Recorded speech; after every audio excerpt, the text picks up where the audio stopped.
একটা সম্পর্কে দীর্ঘদিন থাকার পরে যখন কেউ বলে যে আমার আর সম্পর্কটাতে ভালো লাগছে না, আমি আর সম্পর্কটাতে থাকতে ইন্টারেস্টেড নই, তাহলে তাকে বুঝে নিতে হবে উল্টো দিকের মানুষটাকে যে সে কোনো অপশন পেয়েছে, অপোজিট পার্সন। সেই জন্য বলছে সম্পর্কটাতে তার আর ভালো লাগছে না। আসলে একটা মানুষকে যদি আমরা মন থেকে ভালোবাসি, একটা মানুষকে যদি আমরা সত্যিকারে চাই, তাহলে এই ভালো লাগছে না কথাটা কিন্তু কখনো কোনোভাবেই আসতে পারে না।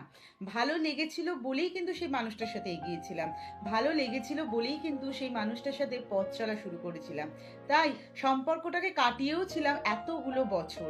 তো এতগুলো বছর কেটে যাওয়ার পর যদি মনে হয় যে আমার ভালো লাগছে না, তাহলে বুঝে নিতে হবে সে কিন্তু কোনো বেটার অপশন বা অন্য কিছু পেয়েছে, যেখানে তার নিডসগুলো খুব সহজেই পুরো হচ্ছে।